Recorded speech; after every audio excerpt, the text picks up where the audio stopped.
Muito bem, de volta com o nosso Ronda da Cidade, as informações aqui do estado, em especial de nossa região.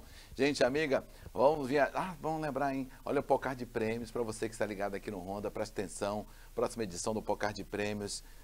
Aproveite e compre sua carteira, tem vários pontos credenciados também aqui na nossa região. Aos domingos, 11 da manhã, ao vivo, você acompanha o Pocar de Prêmios. Tem vários prêmios, R$10.000 é a premiação principal da próxima edição do Pocar de Prêmios. Top demais, não é verdade? Olha só, vamos viajar com informação? Vamos sim, vamos até Linhares, saber das informações de Linhares e região. Está aqui, já apareceu na tela, meu amigo Will Souza, linha aberta para você. Olá, J. Barbosa e amigos de São Mateus que acompanham o Ronda da Cidade nesta sexta-feira. Olha, eu trago aqui um dado muito relevante para você ter ideia do impacto de votos brancos e nulos. Cerca de 37 mil pessoas aqui em Linhares não votaram na última eleição municipal. Nossa repórter Luana Santos tem as informações.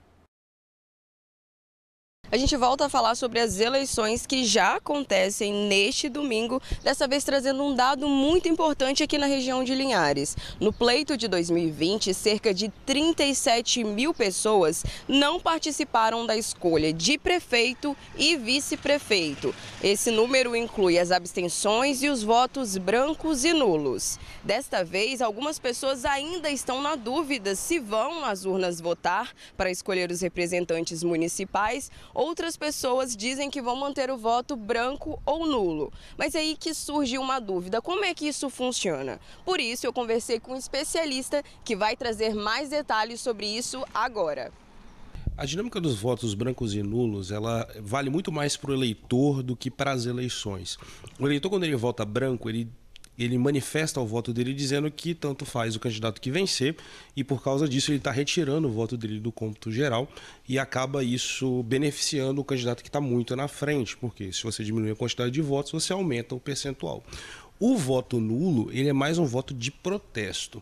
Você vota num candidato que não está participando das eleições e que você gostaria que participasse ou que você acha que teria as melhores ideias. O resultado prático é o mesmo. Você sempre acaba beneficiando aquele candidato que tem uma vantagem porque você está retirando os votos da eleição e somente os votos válidos são computados. Então, aquela antiga mítica de que o voto branco ia para o candidato mais votado, isso não existe. O que acontece é, se você diminui a quantidade de votos, os percentuais tendem a ser maiores. Isso, aquela ideia também de que esses votos ou brancos ou nulos favorece aquela questão do partido, no caso, para os vereadores, eu acho. Existe isso? Como é que funciona? Olha, os vereadores eles funcionam sob a lógica do voto de legenda. Então, se você anula um voto ou você digita lá na urna a tecla branco, você não está dizendo que você está votando em legenda alguma. E da mesma forma que acontece com os candidatos da majoritária, você só está retirando o seu voto. Você não está beneficiando nenhuma legenda, né? Diferente do voto de legenda em si, que você só digita o número do partido e confirma. Ali sim você está dizendo que tanto faz quem ganhar dos vereadores, o que você quer fazer é contribuir apenas para o partido. Com isso é de se pensar, vale a pena votar branco ou nulo? É uma pergunta muito pessoal. Eu pessoalmente acredito que não vale a pena. Apenas se você tiver uma situação de revolta e vale a pena votar nulo por uma questão de protesto, o voto branco você acaba dizendo para a urna eletrônica e para a justiça eleitoral que tanto faz. Então, se tanto faz, escolhe um dos candidatos e contribua com o seu voto. Exercer a cidadania é fundamental. Se a gente vai lá e vota depois, a gente pode cobrar. Se a gente não fizer isso, a gente não pode cobrar. Então, você que está em casa, vai lá, dia 6 de outubro, vote e escolha o futuro do seu município. Devolvo para vocês aí no estúdio. Tá aí o dado muito importante e que interfere bastante no resultado das eleições. Também é uma oportunidade, né, para os candidatos tentarem convencer as pessoas que votam em branco ou anulam o voto a votarem nele, né, e mudar os próximos 4 anos. Bom, por aqui são esses os nossos destaques. Desejo a todos um excelente final de semana. Vote tranquilo, vote com confiança, vote com consciência também e escolha bem o seu candidato nesse final de semana. Segunda-feira eu estou de volta com mais informações. É com você, J. Barbosa. Obrigado Will Souza. E com certeza, segunda-feira de volta falando das eleições municipais da cidade de Linhares e região, né? Isso é pura verdade. Pois é, vote com consciência. Não, querer anular voto ou votar em branco, você vai lá, exerça a sua cidadania, vote no candidato que você achar que é melhor no seu ponto de vista para a nossa cidade. Tá bom? Muito bem, olha só, gente, deixa eu falar agora de um caso sério.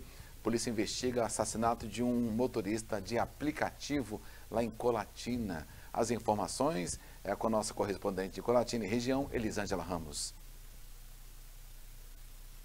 O Everton Bento Milanês, de 31 anos, foi atingido por um tiro no pescoço e outro na cabeça.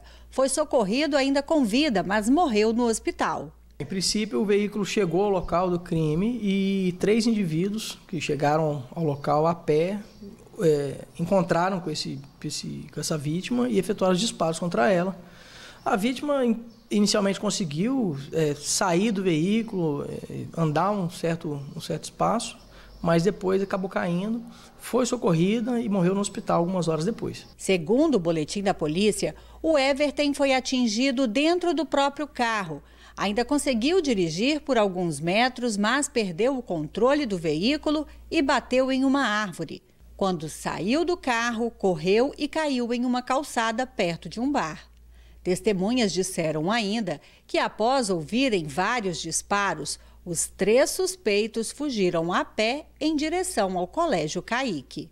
Eles seguiram correndo, né, pelas ruas ali, das imediações que fica entre os bairros Vista da Serra e Bela Vista, nas imediações do Caique, fugiram a pé do local. Então, esse é o início das investigações, parte desse princípio. A gente vai tentar identificar mais detalhes sobre a vítima, o que vinha fazendo, né, nos últimos tempos, e também a direção para onde esses indivíduos foram. O caso, que é investigado como homicídio, totaliza o de número 19 em Colatina este ano.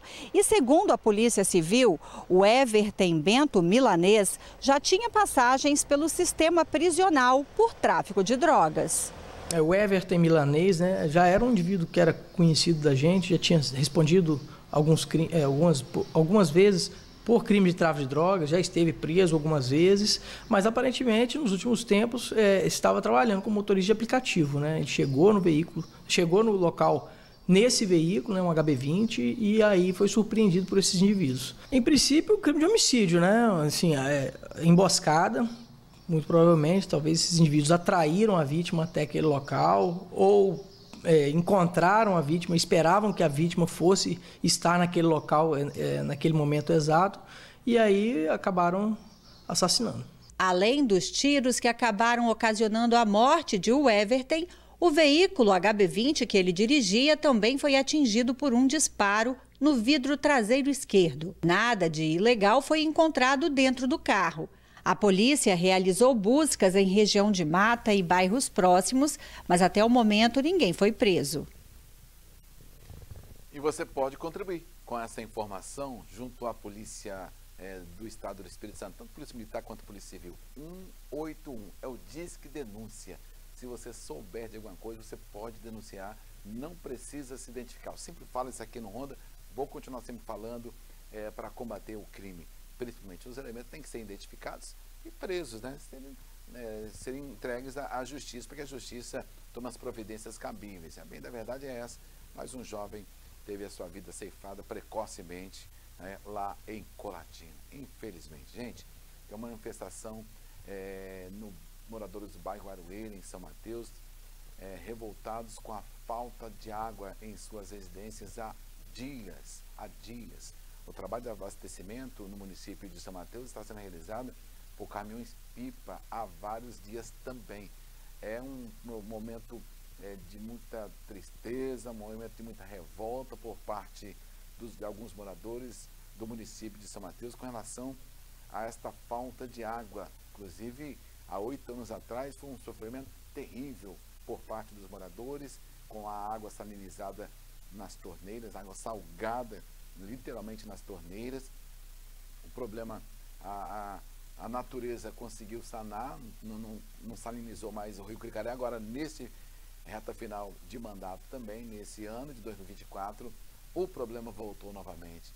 E aí, alguns meses, os moradores estão sofrendo com a falta de água, viu?